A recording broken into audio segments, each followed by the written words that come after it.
And here to address the United Nations, President Mugabe joins me now in the studio. So welcome to this program. Thank you for coming in. What are you going to ask? Are you going to ask President Obama to lift the sanctions that are imposed? No, really. I haven't come here for President Obama to address the United States alone. I've come here to address the General Assembly, which is part of the United Nations structures. And we are entitled to discuss matters that affect us in the global environment, and then matters that affect us in a particular way as Zimbabwe. And this is what I'm going to do. So you obviously are calling for sanctions to be lifted? Yes, that I'll do, certainly. The sanctions are unjustified, they are illegal, and they are meant for regime change to address that illegal principle. You say for regime change, but it all really is about trying to get the political situation stabilized. And for the last year, you've been in a so-called power-sharing agreement with the leader of the opposition, Morgan Tsvangirai. What does power-sharing to you mean? Many people say that it's in name only right now. No, it is really power-sharing. And that power-sharing is encapsulated in an agreement we call the Global Political Agreement.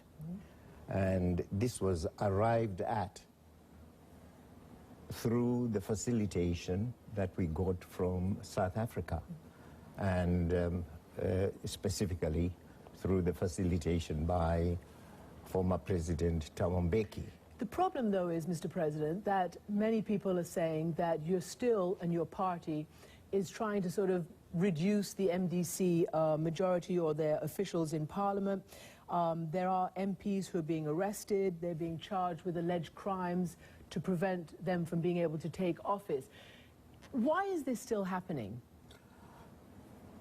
First, may I make this quite clear, that the global political agreement was arrived at after a series of meetings which involved not just ZANU-PF, as represented by myself and our negotiators, but also between ZANU-PF and the MDC, as represented by Tsvangirai and Professor Mtambara and their negotiators. Right. And these provisions in the global agreement were reached after very strenuous discussions had taken place. Right. But and so they were not forced upon us. No, but the question we came to them deliberately. All right. We so arrived at them deliberately. All right. So if you say you arrived at them deliberately, why then are their MPs and officials still being harassed? The issue of those who have been arrested is a different matter altogether. Some of them had committed crimes before the global agreement. Crimes such as rape and kidnapping. You couldn't let people who have committed such crimes get away with it merely because there is a global agreement. Has Roy Bennett committed a crime? Why is he not being sworn in? Roy Bennett has been charged, and on the face of it, the charges are very serious. But I'm told, and I'm told this by the leader of the MDC, that the prosecution is adducing no evidence. There are no witnesses. And I've said, if there are no witnesses, the prosecution will arrive at a time when they will say so. So charged with but what? Let's not read that for them. Let them read that conclusion on their own. Do you think that he'll be appointed? Yes, if he's acquitted. But charged with what? Charged with having, tried to put, I think he was found responsible for, that's the allegation. The allegation is that he's responsible for organizing arms of war against Zimbabwe. Well, we'll obviously have to ask him about that. These are the charges that are being made on the face of them. Well, but if the prosecution cannot prove that in fact he did so, that in fact he's guilty of, trying to organize, Mr. Mugabe, that's certainly the first I'm hearing of it, and we will obviously put that to them. But can I say this? There are a lot of people, and you heard in that report, who considered you an African hero back in 1980. That you came, and some of my own friends, Rhodesians, some of the people I've worked with who were in the Rhodesian army, then became journalists in Rhodesia, were stunned by the conciliatory nature and the addresses that you gave back in 1980. Yes. And describe how for 10 years your policies led to prosperity, led to successes in mining, in agriculture, in all sorts of things. And then over the last 10 years, things have really gone south in a big and bad way. Why is it that's happened? Over the last since land reform. And remember that the presidents of Mozambique and Tanzania, when you took the country to liberation, said to you that you have the jewel of Africa in your hands, now look after it.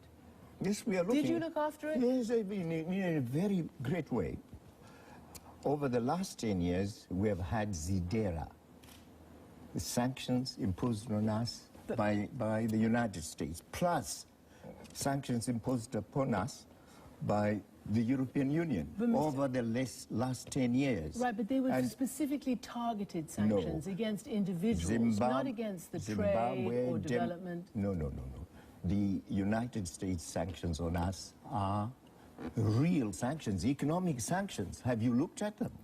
Look at them and you will satisfy yourselves that they prevent companies from having any dealings with us. But they're very specifically targeted. They prevent any financial institutions. But how do you account for these incredible statistics where since you took over, life expectancy has dropped, manufacturing has fallen, but I'm just telling 1 in 14 people are malnourished? You the reasons. It's because of sanctions mainly. But everybody says it's not because of sanctions, it's because of mismanagement. Not everybody says so. Most people do. Most independent observers say that. In Zimbabwe, it's not true. How to get out of this now? How to get out of this? Do you think, for instance, right now... The sanctions must be lifted, and we should have no interference from outside. The continued imperialist interference in our affairs is affecting the country adversely. I would like to play one soundbite by a neighbor of yours, a Nobel Peace Prize winner, Archbishop Desmond Tutu, who said the following. He's destroyed a wonderful country, a country that used to be a breadbasket. It has now become a basket case itself.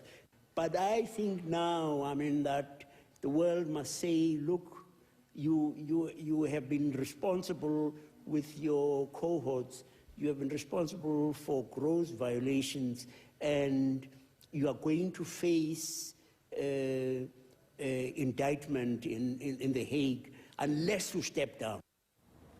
How do you respond to that? First, that you've taken the breadbasket of Africa into a basket case. No, it's not a basket case at all. Last year, we managed to grow enough food for ourselves. We are not a basket case anymore. 1 in 14 people are called malnourished.